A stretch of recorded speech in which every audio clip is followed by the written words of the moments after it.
सो 10th class के science के first chapter में मैं लास्ट लैक्चर तो कनकलूड कर रहा। अपना चैप्टर सीगा कैमिकल रिएक्शनस एंड इक्वेशनस। सो उस दे विचों जिहड़ा अपना नैक्सट टॉपिक है वो हैगा टाइप्स ऑफ कैमिकल रिएक्शनस।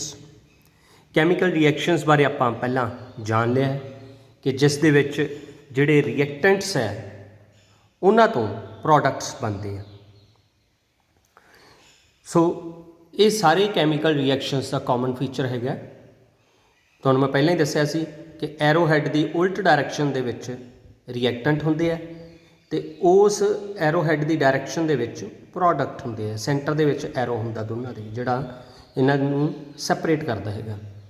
तो टाइप्स ऑफ कैमिकल रिएक्शनस की फस्ट टाइप जिहड़ी हैगी है दैट इज़ कंबीनेशन रिएक्शन। आपां एक छोटी जी एक्टिविटी करनी है, अपनी बुक दे विच भी हैगी है कि एक बीकर दे विच आपां पानी पा के उस दे विच कुछ कैल्शियम ऑक्साइड दीयां पैलेट्स पा देनियां आपां। सो कैल्शियम ऑक्साइड जो पावांगे तो की होवेगा, आपां रिएक्शन हुंदी देखांगे इस वाटर दे विच। इस दे विच कैल्शियम ऑक्साइड पानी विच घुलना शुरू हो जाएगा, जिस दे वजों कैल्शियम हाइड्रोक्साइड बनेगा। तो सडनली जो आप इस बीकर नूं हत्थ भी ला के देखांगे बाहरों तो आपां नूं गर्म लगेगा। इट मीन इस रिएक्शन दे विच हीट भी इवॉल्व होंदी है, मतलब पैदा होंदी है। बट इनू कंबीनेशन रिएक्शन क्यों कहा जाता है? कंबीनेशन रिएक्शन तां कहा जाता है क्योंकि इस दे विच दो मिनिमम रिएक्टेंट होने जरूरी है। दो मिनिमम रिएक्टेंट, दो तो ज़्यादा हो सकते हैं पर ऐ नहीं हो सकता भी कंबीनेशन रिएक्शनस दे विच रिएक्टेंट की संख्या एक होगी। जिवें इहदे विच कैल्शियम ऑक्साइड ते पानी दो मिनिमम रिएक्टेंट है जिन्हां तो अपने कोले प्रोडक्ट बनेगा, मतलब इन्हां दोनों के कंबीनेशन दे नाल एक प्रोडक्ट बनेगा। जिवें कि अपने कोले इत्थे कैल्शियम ऑक्साइड है जिन्हों आपां जनरल नेम उहदा क्विकलाइम भी दिंदे आ। फॉर्मूला उहदा तुहानूं डिस्पले हो रहा। जदों उहनूं पानी दे नाल रिएक्ट करदे जिवें आपां इस दे विच कीता सी तां उस तो बनेगा कैल्शियम हाइड्रोक्साइड CaOH2। इसनूं स्लेक्ड लाइम भी कहते हैं। क्विक लाइम नूं आपां कह दिंदे आ भी अणबुझिया चूना, हाली चूना बुझिया नहीं गा, पर जदों उस दे विच पानी पा दिंदे आ चूना बुझ जाता है, बुझे हुए नूं आपां स्लेक्ड कहने आ। तो सच reactions in which two or more reactants combine together to form a one product, such reactions are called combination reactions। So इस दी पहचान जिहड़ी हैगी इस विचों हीट पैदा होंदी है, क्योंकि कंबीनेशन मोस्टली कंबीनेशन रिएक्शनस दे विच हीट पैदा होंदी है। इस करके इन्हां रिएक्शनस नूं आपां एक होर नाम दिंदे हैगे हैं that are exothermic reactions. They are called exothermic reaction. Exothermic reaction, exothermic दे विच थर्मिक दा मीन है हीट ते एक्सो दा मीन है बाहर, मतलब जिहड़े रिएक्शन दे विच हीट भी बाई प्रोडक्ट के तौर पर बाहर पैदा होवे उन्हां रिएक्शनस नूं आपां एक्सोथर्मिक रिएक्शन कहने आ। हुण अपने कोले कंबीनेशन रिएक्शनस दीयां कुछ होर एग्जाम्पल्स भी हैगियां, बट आपां इत्थे एक फैक्ट देख लीए कि जिहड़ा आपां पहला कैल्शियम ऑक्साइड पढ़िया। जनरली जे आपां देखीए तो जदों कली कीती जांदी सी वो कली जिहड़ी है उहदा फार्मूला ही कैल्शियम ऑक्साइड हुंदा सी। तो कली नूं जदों पानी च मिलाया जाता सी कैल्शियम हाइड्रोक्साइड बन जाता सीगा।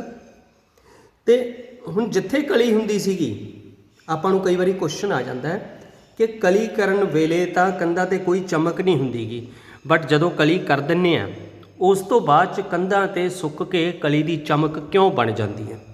तो उहदा अपने कोले आंसर हैगा कि जिहड़ा कैल्शियम हाइड्रोक्साइड बनिया वो स्लोली एयर दे विच कार्बन डाइऑक्साइड दे नाल रिएक्ट करता है तो रिएक्ट करके वो की बना दिंदा हैगा कैल्शियम कार्बोनेट। कैल्शियम हाइड्रोक्साइड तो आपां पहला देख लिया सीगा जिन्हों आपां स्लेक्ड लाइम कहा सी। एयर दे विचली जदों कार्बन डाइऑक्साइड दे नाल वो कली जिहड़ी कंध ते करती वो रिएक्ट कर गई तो उस तो कैल्शियम कार्बोनेट बन जाएगा। तो जिहड़ा कली दे विच पानी होवेगा वो अपना जिहड़ा हैगा हौली हौली उड़ जाएगा उत्थों। तो इस तरह करके जिहड़ी वाइट वाश दे नाल जिहड़ी कली है उस मतलब वॉल्स की पूरी फिनिशिंग आ जाती हैगी है। तो ਇਹ ਜਿਹੜਾ ਕੈਲਸ਼ੀਅਮ ਕਾਰਬੋਨੇਟ ਹੈ, ਤੁਹਾਨੂੰ ਇਹਦੇ ਬਾਰੇ ਇੱਕ ਹੋਰ ਗੱਲ ਦੱਸਦਾ ਕਿ ਆਮ ਤੌਰ 'ਤੇ ਹੀ ਜਿਹੜਾ ਮਾਰਬਲ ਯੂਜ਼ ਕਰਦੇ ਹੈਗੇ ਆ ਉਹਦਾ ਫਾਰਮੂਲਾ ਕੈਲਸ਼ੀਅਮ ਕਾਰਬੋਨੇਟ ਹੁੰਦਾ ਹੈ, ਜਾਂ ਜਿਹੜਾ ਚਾਕ ਯੂਜ਼ ਕਰਦੇ ਆ ਉਹਦਾ ਫਾਰਮੂਲਾ ਵੀ ਕੈਲਸ਼ੀਅਮ ਕਾਰਬੋਨੇਟ ਹੁੰਦਾ ਹੈ। ਤੋ ਇਹ ਇੱਕ ਫੈਕਟ ਹੈ ਜਿਹੜਾ ਤੁਹਾਨੂੰ ਪੇਪਰ ਵਿੱਚ ਵੀ ਆ ਸਕਦਾ ਹੈਗਾ ਕਿ why there is a shiny look on the wall after whitewashing it. ਠੀਕ ਹੈ, ਵਾਈਟ ਵਾਸ਼ਿੰਗ ਤੋਂ ਬਾਅਦ ਵਾਲਸ ਦੇ ਉੱਤੇ ਸ਼ਾਈਨੀ ਲੁੱਕ ਕਿਉਂ ਆ ਜਾਂਦੀ ਹੈ ਕਾਫੀ ਸਮੇਂ ਬਾਅਦ? ਤਾਂ ਉਹਦਾ ਰੀਜ਼ਨ ਇਹੀ ਹੈ ਕਿ ਜਿਹੜੀ ਉਹ ਕੈਲਸ਼ੀਅਮ ਹਾਈਡਰੋਕਸਾਈਡ ਹੁੰਦਾ ਹੈ, ਜਿਹੜਾ ਮਤਲਬ ਕਲੀ ਨੂੰ ਭਿਉਂ ਕੇ ਜਦੋਂ ਕੰਧਾਂ 'ਤੇ ਕਰਦੇ ਆ ਉਹ ਕੈਲਸ਼ੀਅਮ ਹਾਈਡਰੋਕਸਾਈਡ ਬਣ ਜਾਂਦਾ, ਤਾਂ ਉਹ ਏਅਰ ਦੇ ਵਿੱਚ ਕਾਰਬਨ ਡਾਈਆਕਸਾਈਡ ਨਾਲ ਸਲੋਲੀ ਰਿਐਕਟ ਕਰਕੇ ਕੈਲਸ਼ੀਅਮ ਕਾਰਬੋਨੇਟ ਦੇ ਰੂਪ ਵਿੱਚ ਕਨਵਰਟ ਹੋ ਜਾਂਦਾ, ਜਿਸ ਕਰਕੇ ਉਸ ਦੀ ਸ਼ਾਈਨੀ ਲੁੱਕ ਆ ਜਾਂਦੀ ਹੈ। ਹੁਣ ਮੈਂ ਕੰਬੀਨੇਸ਼ਨ ਰਿਐਕਸ਼ਨਸ ਦੀਆਂ ਕੁਝ ਹੋਰ ਐਗਜ਼ਾਮਪਲਸ ਵੀ ਦਿੰਦਾ ਹੈਗਾ। ਬਰਨਿੰਗ ਆਫ ਕੋਲ, ਕੋਲ ਕੰਪਲੀਟਲੀ ਕਾਰਬਨ ਹੁੰਦਾ ਹੈ। ਕੋਲ ਬਾਰੇ ਤੁਹਾਨੂੰ ਪਤਾ ਹੋਣਾ ਚਾਹੀਦਾ ਕਿ ਕੋਲ ਦੇ ਵਿੱਚ ਪੂਰੇ ਦਾ ਪੂਰਾ ਕਾਰਬਨ ਹੁੰਦਾ ਹੈ, ਤਾਂ ਕੋਲ ਜਦੋਂ ਬਰਨ ਕਰਦਾ ਮੀਨ ਉਹਨੂੰ ਏਅਰ 'ਚ ਆਕਸੀਜਨ ਮਿਲਦੀ ਹੈ ਤਾਂ ਕਾਰਬਨ ਡਾਈਆਕਸਾਈਡ ਪੈਦਾ ਹੁੰਦੀ ਹੈ, ਨਾਲ ਹੀ ਉਸ ਵਿੱਚੋਂ ਹੀਟ ਵੀ ਪੈਦਾ ਹੁੰਦੀ ਹੈ। ਤਾਂ ਇਹ ਕੰਬੀਨੇਸ਼ਨ ਰਿਐਕਸ਼ਨ ਅਤੇ ਉਹਦੇ ਨਾਲ ਨਾਲ ਐਕਸੋਥਰਮਿਕ ਰਿਐਕਸ਼ਨ ਹੈ।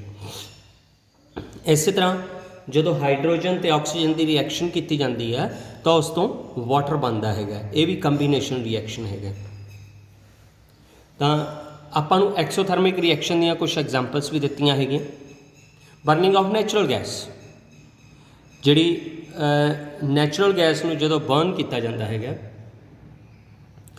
ਜਿਹੜੀ ਕਿ ਆਮ ਤੌਰ 'ਤੇ ਤੁਹਾਨੂੰ ਪਤਾ ਹੋਣਾ ਚਾਹੀਦਾ ਕਿ ਨੈਚੁਰਲ ਗੈਸ ਜਿਹੜੀ ਹੈਗੀ ਹੈ ਬਹੁਤ ਸਾਰੇ ਕੋਲ, ਪੈਟਰੋਲੀਅਮ ਅਤੇ ਨੈਚੁਰਲ ਗੈਸ ਬਾਰੇ ਤੁਹਾਨੂੰ ਪਤਾ ਹੋਣਾ ਚਾਹੀਦਾ।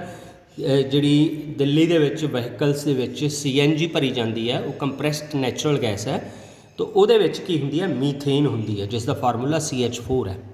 ਤਾਂ ਜਦੋਂ ਆਕਸੀਜਨ ਦੇ ਨਾਲ ਰਿਐਕਟ ਕਰਦੀ ਹੈ ਤਾਂ ਉਸ ਤੋਂ ਕਾਰਬਨ ਡਾਈਆਕਸਾਈਡ ਅਤੇ ਨਾਲ ਪਾਣੀ ਪੈਦਾ ਹੁੰਦਾ ਹੈ, ਤਾਂ ਇਹ ਵੀ ਜਿਹੜੀ ਆ ਉਸ ਵਿੱਚੋਂ ਹੀਟ ਪੈਦਾ ਹੁੰਦੀ ਹੈ, ਤਾਂ ਇਹ ਇੱਕ ਐਕਸੋਥਰਮਿਕ ਰਿਐਕਸ਼ਨ ਹੈ। ਇਸੇ ਤਰ੍ਹਾਂ ਰੈਸਪੀਰੇਸ਼ਨ ਮੀਨ ਆਪਣੇ ਸਾਹ ਲੈਣ ਦੀ ਪ੍ਰਕਿਰਿਆ ਜਿਹੜੀ ਹੈ, ਕਦੀ ਆਪਣੇ ਮੂੰਹ ਦੇ ਸਾਹਮਣੇ ਹੱਥ ਰੱਖ ਕੇ ਆਪਣੇ ਮੂੰਹ 'ਚੋਂ ਹਵਾ ਛੱਡੋ ਅਤੇ ਨੋਟ ਕਰੋ ਹੱਥ 'ਤੇ ਤੁਹਾਨੂੰ ਗਰਮੀ ਮਹਿਸੂਸ ਹੁੰਦੀ ਹੈ, ਨਿੱਘ ਮਹਿਸੂਸ ਹੁੰਦਾ, ਤਾਂ ਤੁਹਾਨੂੰ ਨਿੱਘ ਮਹਿਸੂਸ ਹੋਵੇਗਾ। ਇਟ ਮੀਨ ਜਿਹੜੇ ਆਪਣੀ ਸਾਹ ਕਿਰਿਆ ਹੈਗੀ ਹੈ ਮੀਨ ਰੈਸਪੀਰੇਸ਼ਨ ਹੈ, ਉਹ ਵੀ ਇੱਕ ਐਕਸੋਥਰਮਿਕ ਪ੍ਰੋਸੈਸ ਹੈ। ਐਕਸੋਥਰਮਿਕ ਪ੍ਰੋਸੈਸ ਇਹਨੂੰ ਕਿਉਂ ਕਹਿੰਦੇ ਆ?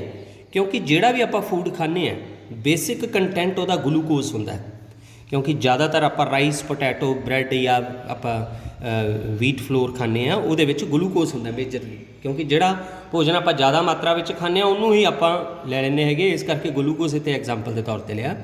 ਤਾਂ ਉਹ ਗਲੂਕੋਜ਼ ਜਦੋਂ ਆਪਾਂ ਖਾਂਦੇ ਹੈਗੇ ਆ ਆਪਣੀ ਬਾਡੀ ਵਿੱਚ ਆਕਸੀਜਨ ਜਾਂਦੀ ਹੈ ਤਾਂ ਉਸ ਫੂਡ ਦਾ ਆਕਸੀਡੇਸ਼ਨ ਹੁੰਦਾ ਹੈ, ਉਸ ਆਕਸੀਡੇਸ਼ਨ ਆਫ ਫੂਡ ਨੂੰ ਹੀ ਆਪਾਂ ਰੈਸਪੀਰੇਸ਼ਨ ਕਹਿੰਦੇ ਹਾਂ।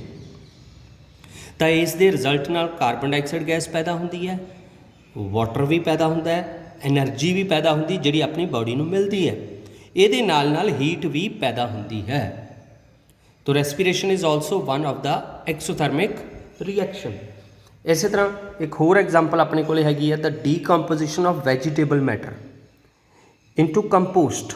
ਜਦੋਂ ਖਾਦ ਤਿਆਰ ਕੀਤੀ ਜਾਂਦੀ ਹੈਗੀ ਹੈ, ਦੇਸੀ ਖਾਦ ਜਿਹਨੂੰ ਕੰਪੋਸਟ ਕਹਿੰਦੇ ਆ, ਕਿ ਮਿੱਟੀ ਦੇ ਵਿੱਚ ਡੂੰਘੇ ਪਿੱਟ ਪੱਟ ਕੇ ਉਹਨਾਂ ਦੇ ਵਿੱਚ ਚਾਹੇ ਤਾਂ ਵੈਜੀਟੇਬਲਸ ਦਾ ਵੇਸਟ, ਚਾਹੇ ਜਾਨਵਰਾਂ ਦਾ, ਕੈਟਲਸ ਦਾ ਜਿਹੜਾ ਕਾਊ ਡੰਗ ਹੈਗਾ ਉਹ ਉਹਦੇ ਵਿੱਚ ਸੁੱਟ ਦਿੱਤਾ ਜਾਂਦਾ ਹੈ। ਅਤੇ ਜਦੋਂ ਆਪਾਂ ਇੱਕ ਖਾਸ ਸਮੇਂ ਦੇ ਬਾਅਦ 4-5 ਮਹੀਨਿਆਂ ਬਾਅਦ ਉਹ ਟੋਆ ਪੱਟ ਕੇ ਦੇਖਦੇ ਹਾਂ ਉਸ ਵਿੱਚੋਂ ਆਪਾਂ ਨੂੰ ਕੰਪੋਸਟ ਮਿਲਦੀ ਹੈ, ਬਟ ਉਹ ਕੰਪੋਸਟ ਜਿਹੜੀ ਹੈ ਉਹ ਵੀ ਇੱਕ ਐਕਸੋਥਰਮਿਕ ਰਿਐਕਸ਼ਨ ਹੈ ਕਿ ਉਸ ਕੰਪੋਸਟ ਦੀ ਡੀਕੰਪੋਜੀਸ਼ਨ ਹੁੰਦੀ ਹੈ। ਡੀਕੰਪੋਜੀਸ਼ਨ ਕੌਣ ਕਰਦੇ ਹੈ? ਉਹਦੇ ਵਿੱਚ ਜਿਹੜੇ ਡੀਕੰਪੋਜ਼ਰ ਹੁੰਦੇ ਆ, ਇੱਕ ਛੋਟੇ ਛੋਟੇ ਮਾਈਕਰੋ ਵੀ ਕਹਿ ਸਕਦੇ ਉਹਨਾਂ ਨੂੰ ਆਪਾਂ, ਉਹ ਉਸ ਜਿਹੜਾ ਵੈਜੀਟੇਬਲ ਮੈਟਰ ਹੈ ਉਹਨੂੰ ਕਨਵਰਟ ਕਰਦੇ ਹੈਗੇ ਯੂਜ਼ਫੁਲ ਫਾਰਮ ਦੇ ਵਿੱਚ, ਤਾਂ ਉਹ ਵੀ ਇੱਕ ਐਕਸੋਥਰਮਿਕ ਰਿਐਕਸ਼ਨ ਹੈਗਾ।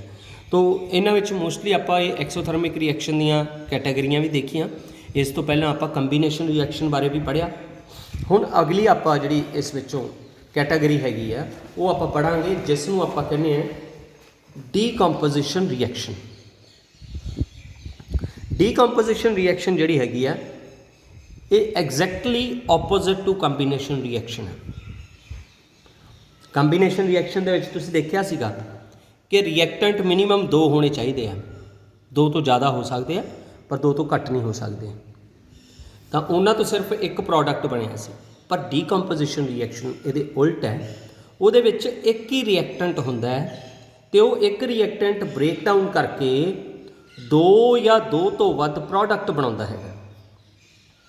ਸੋ ਆਪਾਂ ਇਹਦੀ ਜੇ ਪ੍ਰੋਪਰ ਡੈਫੀਨੇਸ਼ਨ ਦੇਣੀ ਹੋਵੇ ਤਾਂ ਕੀ ਦੇਵਾਂਗੇ ਕਿ van one reactant break down to form 2 or more reactants by applying heat also। ਸੋ ਇਹ ਡੀਕੰਪੋਜੀਸ਼ਨ ਰਿਐਕਸ਼ਨ ਜੇ ਇਸ ਪ੍ਰਕਿਰਿਆ ਦੇ ਵਿੱਚ ਕੰਬੀਨੇਸ਼ਨ ਰਿਐਕਸ਼ਨ ਤੋਂ ਉਲਟ ਹਨ ਤਾਂ ਹੀਟ ਦੇ ਪ੍ਰੋਸੈਸ ਵਿੱਚ ਵੀ ਇਹ ਕੰਬੀਨੇਸ਼ਨ ਰਿਐਕਸ਼ਨ ਤੋਂ ਉਲਟ ਹੈ। ਜੇ ਕੰਬੀਨੇਸ਼ਨ ਰਿਐਕਸ਼ਨ ਐਕਸੋਥਰਮਿਕ ਸੀਗੇ ਤਾਂ ਡੀਕੰਪੋਜੀਸ਼ਨ ਰਿਐਕਸ਼ਨ ਜਿਹੜੇ ਹੈ ਉਹ ਐਂਡੋਥਰਮਿਕ ਹੈ। ਐਂਡੋ ਦਾ ਮਤਲਬ ਹੈ ਅੰਦਰ, ਥਰਮਿਕ ਮੀਨ ਹੀਟ, ਭਾਵ ਇਹ ਹੀਟ ਐਬਜ਼ੌਰਬ ਕਰਦੇ ਆ, ਹੀਟ ਐਬਜ਼ੌਰਬ ਕਰਕੇ ਹੀ ਇਹ ਆਪਣੀ ਜਿਹੜੇ ਪ੍ਰੋਡਕਟ ਹੈਗੇ ਆ ਉਹਨਾਂ ਨੂੰ ਮੈਨੂਫੈਕਚਰ ਕਰਦੇ ਆ। ਜਿਵੇਂ ਕਿ ਆਹ ਇੱਕ ਐਕਟੀਵਿਟੀ ਆਪਾਂ ਨੂੰ ਦਿਖਾਈ ਹੋਈ ਹੈ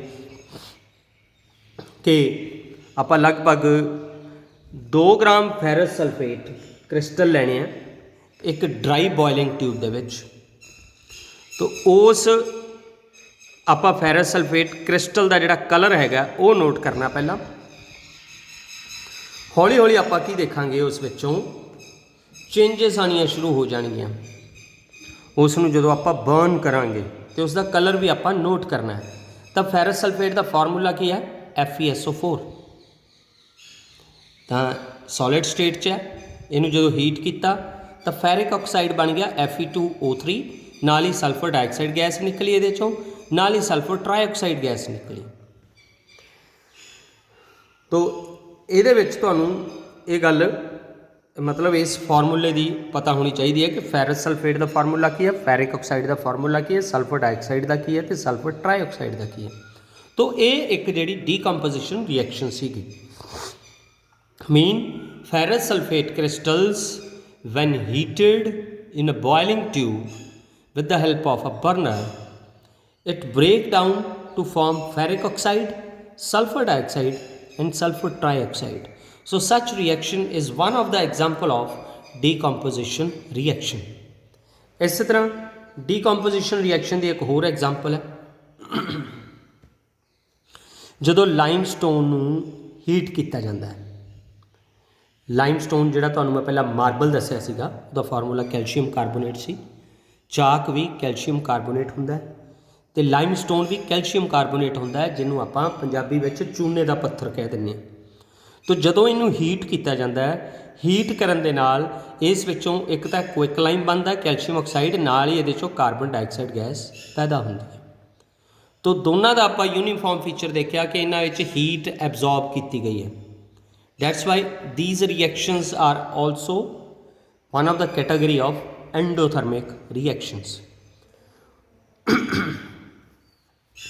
तो क्योंकि ਆਪਾਂ ਜਿਹੜੀ ਪਹਿਲਾ ਰਿਐਕਸ਼ਨ ਦੇਖੀ ਸੀਗੀ ਇਹ ਇੱਕ ਥਰਮਲ ਡੀਕੰਪੋਜੀਸ਼ਨ ਦੀ ਰਿਐਕਸ਼ਨ ਸੀ। ਮੀਨ ਡੀਕੰਪੋਜੀਸ਼ਨ ਰਿਐਕਸ਼ਨ ਦੀ ਰਿਐਕਟੈਂਟ ਦੀ ਹੋਈ ਹੈ, ਪਰ ਡੀਕੰਪੋਜੀਸ਼ਨ ਕਿਹਦੀ ਹੈਲਪ ਦੇ ਨਾਲ ਹੋਈ ਹੈ? ਹੀਟ ਦੀ ਹੈਲਪ ਨਾਲ। ਥਰਮਲ ਡੀਕੰਪੋਜੀਸ਼ਨ ਦੀ ਇੱਕ ਹੋਰ ਐਗਜ਼ਾਮਪਲ ਹੈ ਕਿ ਆਪਾਂ ਇੱਕ ਟੈਸਟ ਟਿਊਬ ਨੂੰ ਪੇਅਰ ਆਫ ਟੌਂਗਸ ਦੇ ਵਿੱਚ ਫੜ ਲੈਣਾ, ਉਹਦੇ ਵਿੱਚ ਲੈਡ ਨਾਈਟ੍ਰੇਟ ਪਾ ਦੇਣਾ। ਜਦੋਂ ਲੈਡ ਨਾਈਟ੍ਰੇਟ ਪਾਇਆ ਉਹਨੂੰ ਆਪਾਂ ਬੋਇਲ ਕੀਤਾ ਤਾਂ ਇਹਦੇ ਵਿੱਚੋਂ ਬੜੀ ਤੇਜ਼ੀ ਨਾਲ ਕੁਝ ਫਿਊਮਸ ਨਿਕਲਣਗੇ, ਬਰਾਊਨ ਕਲਰ ਦੇ ਫਿਊਮਸ। ਇਹ ਫਿਊਮਸ ਕਾਹਦੇ ਆ? ਲੈਡ ਨਾਈਟ੍ਰੇਟ ਦੇ ਵਿੱਚੋਂ ਨਾਈਟ੍ਰੋਜਨ ਡਾਈਆਕਸਾਈਡ ਗੈਸ ਜਿਹੜੀ ਹੈਗੀ ਹੈ ਉਹ ਬਾਹਰ ਨਿਕਲੇਗੀ। ਤਾਂ ਇਹਦੀ ਜਿਹੜੀ ਕੈਮੀਕਲ ਰਿਐਕਸ਼ਨ ਹੋਵੇਗੀ ਉਹ ਕੀ ਹੋਵੇਗੀ? ਆਹ ਵਾਲੀ। ਲੈਡ ਨਾਈਟ੍ਰੇਟ ਦਾ ਫਾਰਮੂਲਾ ਇਹ ਹੈ, ਜਦੋਂ ਉਸ ਨੂੰ ਹੀਟ ਕੀਤਾ ਗਿਆ ਤਾਂ ਉਸ ਤੋਂ ਲੈਡ ਆਕਸਾਈਡ ਬਣੀ PbO, ਜਿਹੜੀ ਕਿ ਟੈਸਟ ਟਿਊਬ ਦੇ ਵਿੱਚ ਹੀ ਰਹਿ ਗਈ। ਨਾਈਟ੍ਰੋਜਨ ਡਾਈਆਕਸਾਈਡ ਗੈਸ ਜਿਹੜੀ ਹੈ, ਜਿਸ ਦੇ ਆਪਾਂ ਨੂੰ ਫਿਊਮਸ ਜਿਹੜੇ ਬਰਾਊਨ ਕਲਰ ਦੇ ਉਹਦੇ ਵਿੱਚ ਦਿਖੇ ਸੀਗੇ, ਨਾਲ ਹੀ ਉਸ ਤੋਂ ਆਕਸੀਜਨ ਗੈਸ ਬਾਹਰ ਨਿਕਲੇਗੀ। So that was also example of a decomposition reaction, but that decomposition reaction was in the category of thermal decomposition. ਹੁਣ ਤੁਹਾਨੂੰ ਮੈਂ ਇੱਕ ਗੱਲ ਦੱਸਣਾ ਚਾਹੁੰਦਾ ਹਾਂ ਕਿ ਡੀਕੰਪੋਜੀਸ਼ਨ ਰਿਐਕਸ਼ਨ 3 ਤਰ੍ਹਾਂ ਦੀਆਂ ਹੁੰਦੀਆਂ। एक तो हुंदी है थर्मल डीकंपोजिशन मीन हीट के नाल, एक हुंदी है लाइट डीकंपोजिशन मतलब सनलाइट के नाल रिएक्टेंट की ब्रेकडाउन हुंदी है। एक हैगी है decomposition with the help of electricity जिन्हों आपां इलैक्ट्रोलिसिस भी कह दिंदे हैं। तो इलैक्ट्रोलिसिस की अपने को एक एक्टिविटी है जी मैं तुहानूं दिखा रहा। सब तो पहला की करना ये एक प्लास्टिक का मग है, उहदे विच आ थल्लड़े पासे दो कार्बन या ग्रैफाइट दीयां रॉड्स लगाइया हुई। ग्रैफाइट दीयां रॉड्स नूं इस हिसाब नाल इस विच फिट किया गया कि इस विचों पानी बाहर ना निकले। जदों इस विच पानी पाईए तो इन्हां ग्रैफाइट रॉड्स नूं कवर किया गया। तो पानी ये पा के इन्हां ग्रैफाइट रॉड्स के बिल्कुल जोड़े आपां एंड्स है इन्हां ते वायरस लगा देनी है। वायरस लगा के उन्होंने 6 वोल्ट बैटरी के नाल उहदा कनैक्शन कर देना। इत्थे एक स्विच भी लगाउणा आपां ताकि इस प्रोसैस नूं आपां स्विच ऑन या स्विच ऑफ कर सकीए। हुण इधरले पासे होवेगा इसका एनोड टर्मीनल ते इधरले पासे होवेगा कैथोड टर्मीनल। है दोने ग्रेफाइट दे, बस वो टर्मीनल वक्-वक् हो जाएंगे। एक पॉजिटिवली चार्ज टर्मीनल हो जाएगा, एक नैगेटिवली चार्ज टर्मीनल हो जाएगा। पॉजिटिवली चार्ज टर्मीनल नूं आपां एनोड कहने हैं, नैगेटिवली चार्ज नूं आपां कैथोड कहने हैं। जदों आपां स्विच ऑन किया आपां की ऑब्जर्व करेंगे इस दे विच जिहड़ा वाटर है उन्हें टुटना शुरू हो जाना है। वाटर ने टुट के की करना है हाइड्रोजन गैस ते ऑक्सीजन गैस पैदा करनी शुरू कर देनी है। सो ये जिहड़ी एनोड टर्मीनल वाले पासे ऑक्सीजन गैस पैदा होगी, कैथोड टर्मीनल वाले पासे हाइड्रोजन गैस पैदा होगी। कैथोड टर्मीनल वाले पासे हाइड्रोजन गैस जिहड़ी है वो पैदा होगी क्योंकि कैथोड नाल हाइड्रोजन के उत्ते जे हाइड्रोजन आयनिक फॉर्म च देखिए तो इस दे उत्ते पॉजिटिवली चार्ज होंदा है। तो पॉजिटिव तो नैगेटिव चार्ज दोनों की आपस अट्रैक्शन होंदी है। इस तरह इधर एनोड ते ऑक्सीजन क्यों है क्योंकि ऑक्सीजन ते नैगेटिव चार्ज होंदा है तो वो नैगेटिव पॉजिटिव के नाल अट्रैक्ट करती है। सो दोनों की मतलब ऑपोजिट चार्ज रिएक्शन होगी। इस करके आप एनोड के आले पासे ऑक्सीजन कहांगे तो कैथोड वाले पासे हाइड्रोजन गैस जी आप कहांगे। तो ये है इलैक्ट्रोलिसिस ऑफ वाटर। पर ये एक चीज़ आप याद रखनी है कि इस दे विचों ज़्यादा गैस किहदे च पैदा होगी तो आप उत्थे वाटर का फार्मूला देखना। वाटर का फार्मूला H2O है। तो ये जे आप रेशो देखिए हाइड्रोजन तो ऑक्सीजन के एटम की तो हाइड्रोजन 2 है तो ऑक्सीजन 1 है। Because the number of atoms of hydrogen are exactly double the number of atoms of oxygen. That's why the ratio of hydrogen and oxygen is 2:1 and similarly the gas produced, that hydrogen gas is produced almost double the gas of hydrogen। मतलब जी hydrogen gas है उसकी मात्रा oxygen के मुकाबले almost दुगनी होगी। हुण तीसरी तुहानूं decomposition with the help of light दस रहे हैं। उसकी रिएक्शन हैगी अपने को सिल्वर क्लोराइड है। सिल्वर क्लोराइड नूं जदों चाइना डिश दे विच पा के आपां धुप्प विच रख दिंदे हैं तो सिल्वर क्लोराइड पहला ग्रे कलर का हुंदा, अपने पहला वाइट कलर का हुंदा। बट जदों इनू आपां सनलाइट दे विच रख दिंदे हैं तो सिल्वर क्लोराइड का जिहड़ा कलर है वो वाइट हो जाता है। इत्थे सिल्वर क्लोराइड नहीं रह जाती। सिल्वर क्लोराइड दे विचों जिहड़ी क्लोरीन है वो सनलाइट दे नाल डीकंपोजिट हो जाएगी उस विचों सिल्वर क्लोराइड चों, जिस करके क्लोरीन गैस उड़ जाएगी, कला सिल्वर रह जाएगा जिहड़ा कि इत्थे ग्रे कलर का हो जाएगा in the presence of sunlight. So ये डीकंपोजिशन है उसकी कैमिकल रिएक्शन है कि सिल्वर क्लोराइड में जदों सनलाइट दे विच रखा गया सिल्वर अलग होगी क्लोरीन अलग होगी। So you will see white silver chloride turns grey in sunlight. वो ग्रे कलर का जोड़ा बच जाएगा वो कला सिल्वर बच जाएगा, क्लोरीन तो गैस होंगी है हवा च उड़ जाएगी। सो ये हैगी है decomposition with the help of light.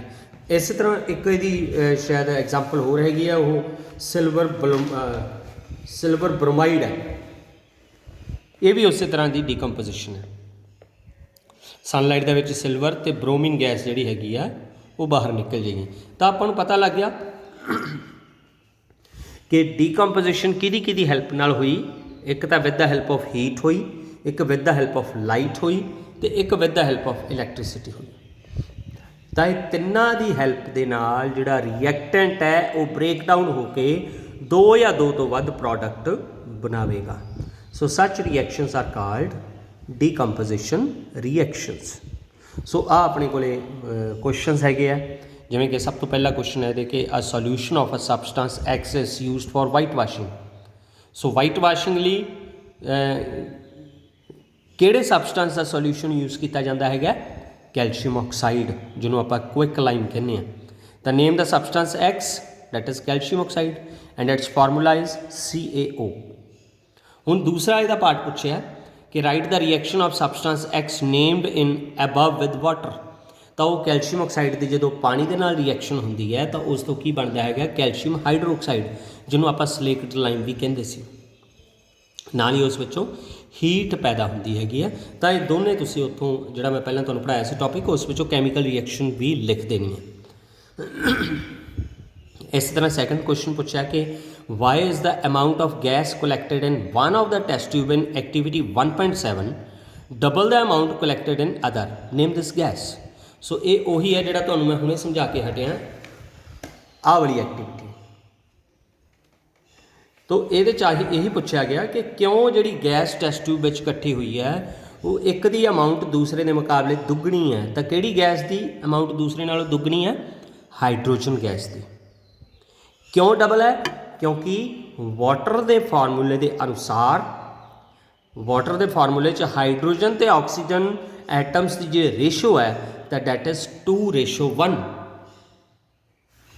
ਤਾਂ ਰੇਸ਼ੋ ਦੇ ਵਿੱਚ ਹੀ ਜੇ ਹਾਈਡਰੋਜਨ 2 ਹੈ ਅਤੇ ਆਕਸੀਜਨ 1 ਹੈ ਤਾਂ ਉੱਥੋਂ ਹੀ ਕਲੀਅਰ ਹੋ ਜਾਣਾ ਚਾਹੀਦਾ ਆਪਾਂ ਨੂੰ ਕਿ ਹਾਈਡਰੋਜਨ ਦੀ ਜਿਹੜੀ ਆਊਟਪੁੱਟ ਹੈ ਉਹ ਆਕਸੀਜਨ ਦੇ ਮੁਕਾਬਲੇ ਡਬਲ ਹੋਵੇਗੀ ਇਲੈਕਟ੍ਰੋਲਿਸਿਸ ਆਫ ਵਾਟਰ ਦੇ ਵਿੱਚ।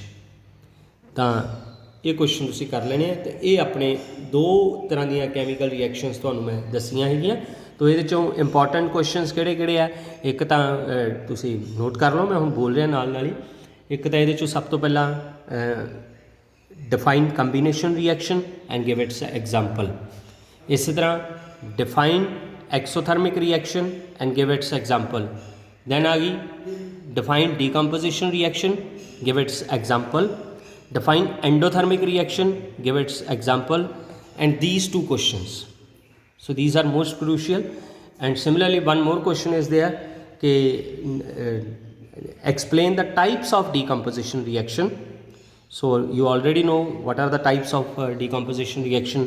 Decomposition with the help of heat, with the help of light, and with the help of electricity, and also give examples of that in detail. And one final question, explain the process of electrolysis of water. ਤਾਂ ਇਹ question ਵੀ ਤੁਹਾਨੂੰ ਆ ਸਕਦਾ with diagram, ਤੁਸੀਂ ਉਸ ਨੂੰ explain ਕਰਨਾ ਹੈਗਾ। ਤੋ these are some of the parts of this lecture. And ਮੈਨੂੰ ਖੁਸ਼ੀ ਹੈ ਕਿ ਤੁਸੀਂ ਇਸ ਨੂੰ ਧਿਆਨ ਨਾਲ ਸੁਣੋਗੇ ਤਾਂ ਕਿ ਤੁਹਾਡੇ ਬਹੁਤ ਸਾਰੇ ਜਿਹੜੇ ਫੰਡੇ ਹੈਗੇ ਆ ਇਸ ਚੈਪਟਰ ਦੇ ਰਿਲੇਟਡ ਉਹ ਕਲੀਅਰ ਹੋ ਸਕਣ। ਜੇ ਤੁਹਾਨੂੰ ਕੋਈ ਕੁਐਸਚਨ ਲੱਗਦਾ ਵੀ ਤੁਹਾਨੂੰ ਕੋਈ ਡਾਊਟਫੁਲ ਹੈ, ਨਹੀਂ ਸਮਝ ਆ ਰਿਹਾ, ਤੁਸੀਂ ਇਸ ਦੇ ਕਮੈਂਟ ਸੈਕਸ਼ਨ ਦੇ ਵਿੱਚ ਉਹ ਕੁਐਸਚਨ ਲਿਖ ਸਕਦੇ ਆ। ਮੈਂ ਕੋਸ਼ਿਸ਼ ਕਰਾਂਗਾ ਉਸ ਦਾ ਆਨਸਰ ਵੀ ਤੁਹਾਨੂੰ ਭੇਜ ਦੇਵਾਂ। ਥੈਂਕ ਯੂ ਬੇਟਾ।